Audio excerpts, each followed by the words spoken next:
Hello everyone, welcome to my Resident Evil Revelations, Infernal difficulty, no damage, no bonus items walkthrough.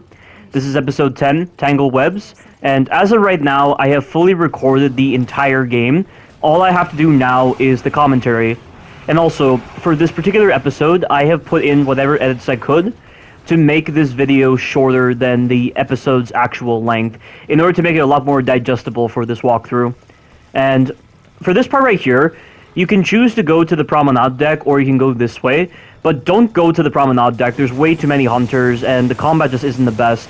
Whereas, when you go through the cabin area, there aren't that many enemies, and most of the enemies are just the chunk ooze, which will just self-destruct when you get near them, so you just gotta get near them and then run away from them. And the enemies overall are pretty easy to handle. And by the way, right here, I am showcasing an exploit in order to deal with Rachel here, in case you want to get this illegal customization kit from her. I don't know if picking up this illegal customization kit actually applies to Jill if you pick it up as Parker, but either way, I don't really use a lot of the customization kits in the later episodes because I've pretty much gotten to the point where my sniper rifle is at such a high level that there's no need for any more of these customization kits. And it's great that the game allows you to build up your weapons to a degree where you don't have to waste time trying to find a lot of these customization kits. And for the most part, for almost this entire walkthrough, I've been going through this entire game with just the sniper rifle, and the attachments I've already found for my sniper rifle have just been kicking ass throughout this entire game.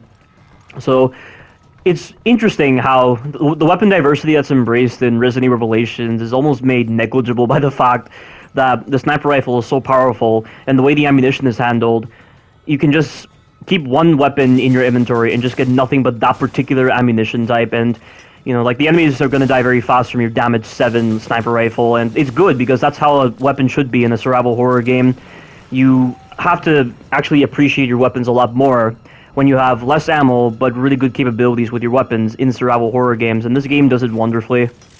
But we're now moving on, and that right there is a shock grenade to kill that bisected Scar McLeone. There's another one right there. It will die instantly. And also, by the way, do you see the axe on Parker's back? That's actually the most powerful melee weapon in the game. It is way more powerful than Jill and Chris's knives combined.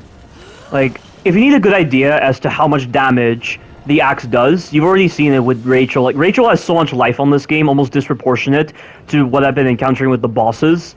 And Parker's axe just completely destroyed her. And also, if you choose to deal with the hunters in the promenade deck, 2 to 3 hits from Parker's axe will kill them. That is incredibly powerful, and it's such a shame that we don't get to use Parker's axe in these last couple of episodes. I mean, why doesn't Parker just give it to Jill as part of a cutscene, or like as some way to at least remember, like, Parker, or like some way to at least honor his sacrifice? That would have been really cool. I mean, we already have very powerful weapons in our inventory right now. Would it really make that much of a difference if I add another powerful weapon to my arsenal? And it's not like I'm going to get the opportunity to deal with so many enemies with the axe, because there's barely any enemies where you can use a melee weapon very well against them. So if you could actually get Parker's melee weapon here, that'd be cool. But sadly, you don't. And now we have this sequence right here where we gotta escort Parker out of here, and you're gonna move kind of slowly, which is why I put in a lot of edits to really speed up the sequence. And there's only a handful of enemies. And this is the last enemy as part of this particular section.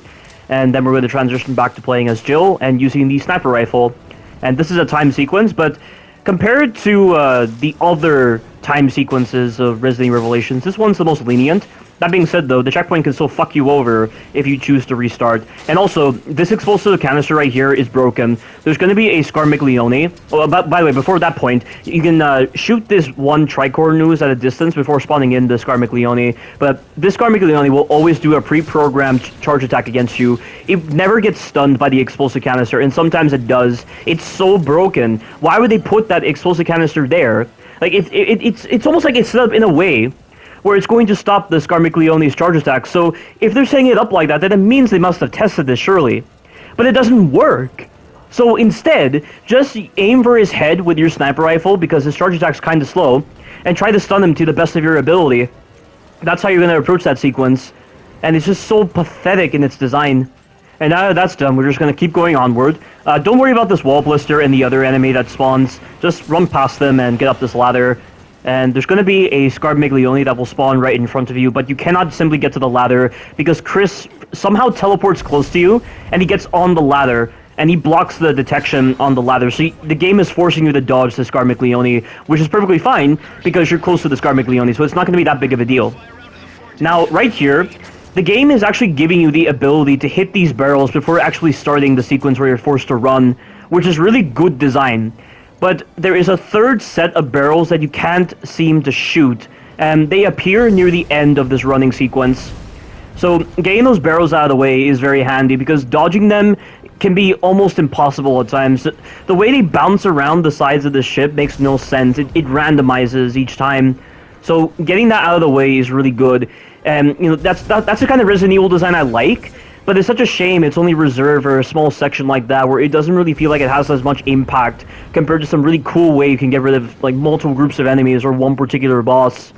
Like what you'd be getting in Resident Evil 4 with like killing the VC by shooting them out of the air, for instance. Like stuff like that. So overall, as much as I do kinda appreciate that you can shoot those barrels before the sequence starts, it doesn't feel as cool as some of the moments you'd be getting from Resident Evil 4. And also, that third set of barrels just then, I hugged the right-hand side to avoid them, and that's how you do that sequence. And that is the end of this very short episode. Stay tuned for the future episodes. Thank you all for watching, and you take care now.